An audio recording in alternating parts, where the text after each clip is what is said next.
Today I'm sitting with Akrura, life coach, who is my friend and mentor, and I'm eager to ask you some questions. So let's begin. Why we feel fear in our life? What is cause of it?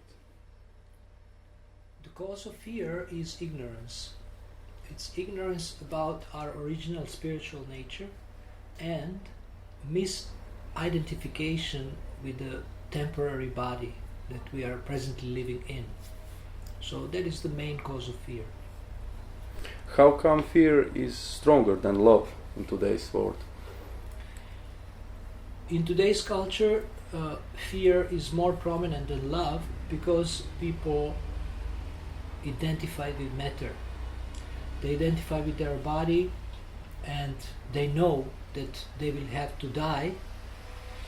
And many people think that actually death is an end and that life stops at death. But the Vedic literature, specifically Bhagavad Gita, explains that we are eternal and that after this life we go to the next life. So basically we don't have to fear that we will stop existing. We will continue existing, but we will go to a destination according to our karma. Mm-hmm. So what is our main purpose in life? What is our main purpose in life?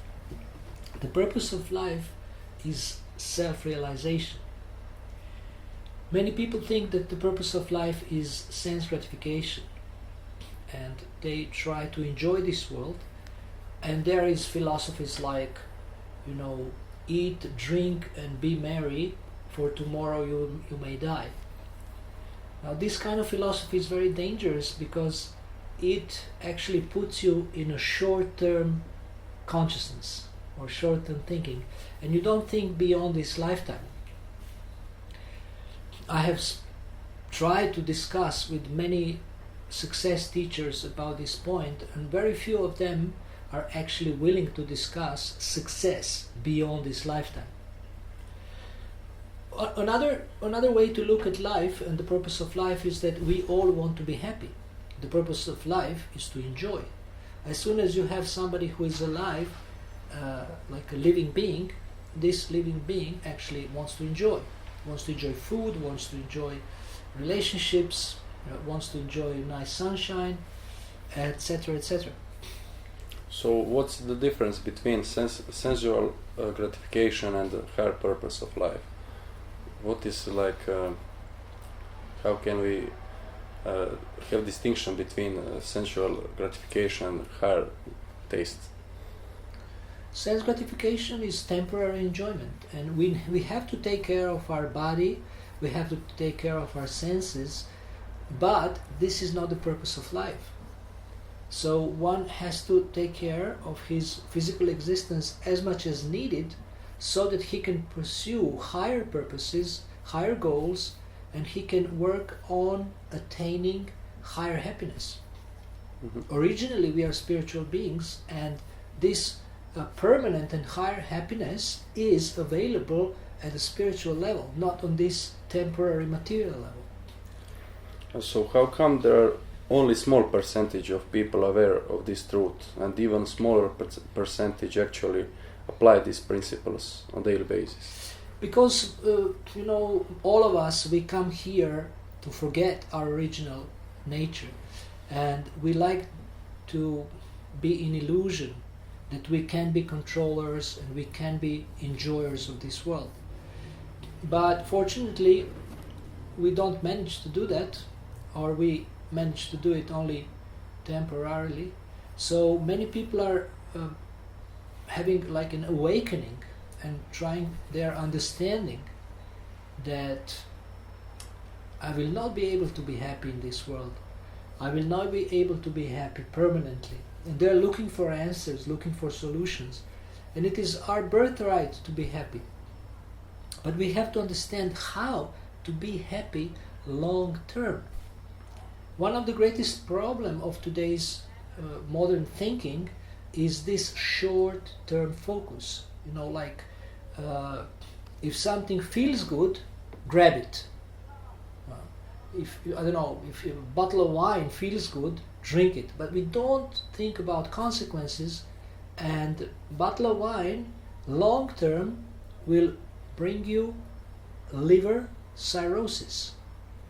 So you're going to have heavy consequences and hard suffering, a painful experience if you continue with this.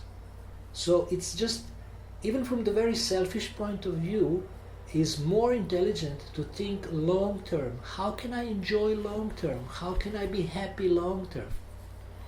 So, how can we plan long-term happiness? It is said that person who doesn't have plan is a part of the plan of other people.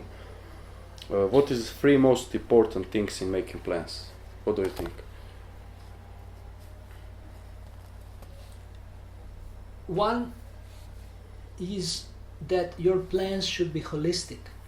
When you plan your goals and your action, it should take into consideration all aspects of your life. Don't focus only on one aspect, because your life is like an indivisible whole. And also take into consideration other people. Your decisions, how your decisions will affect your family, your friends, your colleagues, people you are communicating with on a daily basis.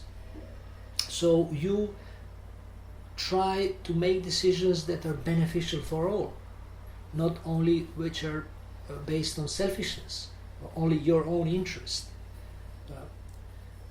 And also be very clear what you choose. When you're making plans, be very clear. What do you want to accomplish? What are your goals? And also choose wisely. When you're making plans, how you will spend your time, what action you will take, what goals you will achieve. Make sure that your choice is in your long-term benefit, for your long-term benefit. Oh, so possible.